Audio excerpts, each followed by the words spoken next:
के बाद से हिंदुस्तान की अर्थव्यवस्था लगातार गिरती ही जा रही। इस वक्त मानसिंह गोयल के चेयरमैन सर्वेश गोयल हमारे साथ मौजूद हैं तमाम मुद्दों पर बात करने के लिए। सर्वेश जी, स्वागत है आपका एपीएन न्यूज चैनल में। सर्वेश जी, क्या कहेंगे, जिस तरह नोटबंदी हुई उसके बाद लगातार हिंदुस्तान की जो अर्थव्यवस्था है वो गिरती जा रही है, तो क्या कहना चाहेंगे इस पर? मुझे लगता है कि उसके बाद अर्थव्यवस्था में स्लो डाउन हुआ था, लेकिन बहुत ही जल्दी रफ्तार पकड़ गई थी।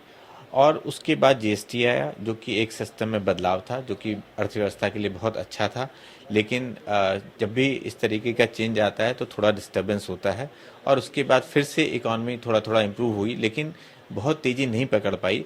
और सरकार बराबर कोशिश कर रही थी नई नई स्कीम लाने की और अर्थव्यवस्था में बूस्टर देने की, जिससे कि इम्प्रूवमेंट हो पाए। लेकिन अचानक कोरोना का जो इफ़ेक्ट आया है, ये बहुत ही खतरनाक है। और ये जितनी भी मद्दी हम लोगों ने अभी तक झेली है, शायद ये अप्रत्याशित है। आज तक हम लोगों ने कभी इतनी मद्दी देखी ही नहीं होगी। मुझे लगता है काफ़ी चिंताजनक है ये। बिल्कुल, क्योंकि पूरे देश में लॉकडाउन भी है। ऐसे में अर्थव्यवस्था की अगर जो हम बात करें, तो आप भी एक बहुत बड़े बिजनेसमैन हैं, तो क्या लगता है कि सरकार इसमें कैसे सुधार ला सकती है? देखिए, इसके अभी यही नहीं पता कि कितना इम्पैक्ट आएगा, लेकिन ये तय है कि अर्थव्यवस्था में बहुत बहुत ज़्यादा इम्पैक्ट आने वाला है। और मद्दी हम लोग देखेंगे, निश्चित रूप से देखेंगे। और कितना इफ़ेक्ट आएगा ये पता नहीं। तो इसको हम 2-3 चरण में देख सकते हैं कि इमीडिएटली क्या कर सकते हैं, कुछ दिन बाद क्या कर सकते हैं, और बाद में क्या कर सकते हैं। तो इमीडिएटली ऐसा कुछ करा जाए, क्योंकि रोज़गार की चिंता बहुत करनी ही पड़ेगी। काफ़ी जब बिज़नेस बंद हो जाएंगे, कमर्शियल एस्टेब्लिशमेंट्स बंद हो जाएंगे, फैक्ट्रीज बंद हो जाएंगी, क्योंकि डिमांड नहीं होगी, तो इसका असर रोज़गार पे पड़ेगा। तो रोज़गार का ध्यान जरूर रखें। और इसके लिए ये भी ध्यान रखना है कि जो एस्टेब्लिशमेंट्स हैं वो अचानक बंद ना हो जाएं। किसी तरह से उनको ब्रीदिंग पीरियड मिले, जिससे कि वो कुछ समय तक खींच पाएँ, और खींचने की वजह से वो वापस हम लोग रिकवरी मोड पे जा सकते हैं।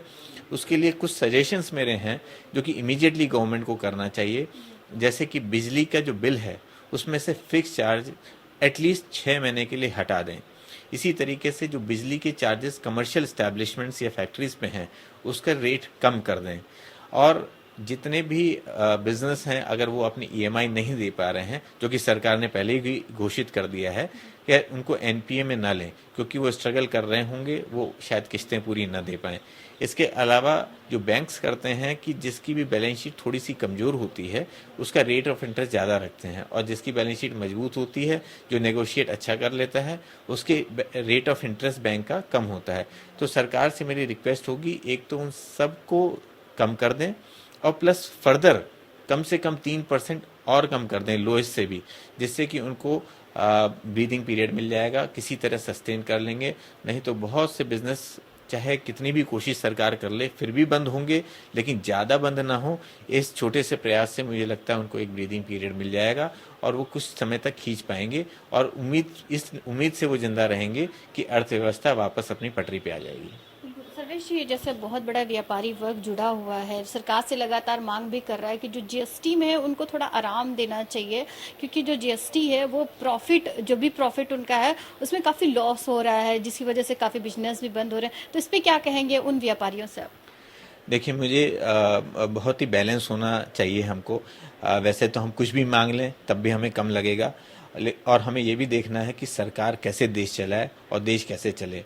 मेरी राय ये है कि व्यापारी हित का मैं हमेशा बात कहूँगा, लेकिन मैं ये भी देखूँगा कि हमारे देश कैसे चले। मुझे लगता है कि जीएसटी के जो रेट है उसको कम करने की ज़रूरत नहीं है, इनकम टैक्स को कम करने की ज़रूरत नहीं है, क्योंकि सरकार के पास अगर रेवेन्यू नहीं आएगा तो देश कैसे चलेगा। और आने वाले कुछ समय तक सरकार का रेवेन्यू भी बहुत ज़्यादा गिर जाएगा। तो मुझे लगता है कि इन दोनों में रिलैक्सेशन की ज़रूरत नहीं है। रिलैक्सेशन जो ज़रूरत है, स्पेशली इस समय तुरंत, वो इंटरेस्ट पे है और बिजली पे है। बहुत बहुत शुक्रिया। तो ये थे सर्वेश गोयल, जिन्होंने बताया कि अर्थव्यवस्था धीरे धीरे रिकवर हो रही थी, लेकिन जो कोरोना की महामारी उससे देश में थोड़ी दिक्कत हो रही, लेकिन बहुत सारे सजेशन भी ऐसे दिए जो सरकार इनसे बेहतर अर्थव्यवस्था कर सकती है। वीडियो जर्नलिस्ट विनोद के साथ तगमा शेख, एपीएन न्यूज़, लखनऊ।